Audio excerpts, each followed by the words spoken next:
Hello. I just want to tell you, you are doing an amazing job. It feels good, doesn't it?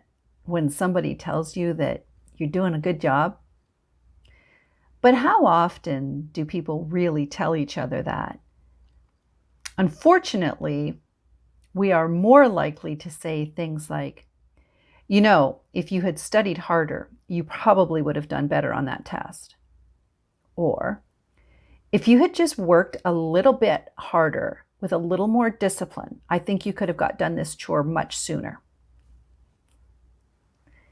It's hard to thrive in an environment where people continue to just point out what you're not doing particularly well. And yet, that's not what we're called to do. In 1 Thessalonians 5, verse 11 in particular, it says, "Therefore, encourage one another and build each other up, just as in fact you are doing."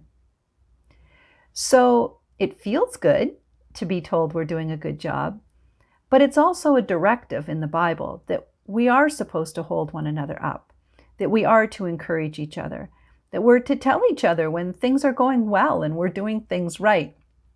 I remember when my children were little, reading a parenting book, and it said, "Try and catch your kids doing things right." And I thought, wow, it's interesting that as parents, we have to be reminded to congratulate our children and support them. And I hope that you have friends and family who are supporting and encouraging you.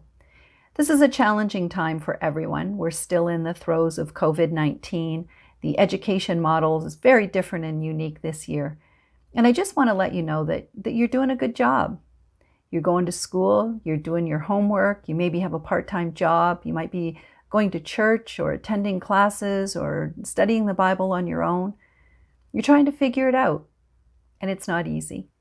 So I just want to offer this moment of encouragement to you and to support you and let you know that, in fact, you are doing an amazing job. When I first started studying coaching, I was able to study with a man by the name of Thomas Leonard, who's been credited with the profession of personal life coaching. And he used the phrase, "Everyone's doing the best that they can, even when they aren't, because they are." And it takes a minute or two to wrap your head around that, but in truth, we're all doing the best that we can. Sometimes we're not as well resourced as other times, or we don't feel as supported. But if we could do better, we would. And so I just want to take a moment to acknowledge that you are doing the best that you can. And that's good enough because God is there to support you and to encourage you and to let you know that what you're doing is just fine. Have a great week.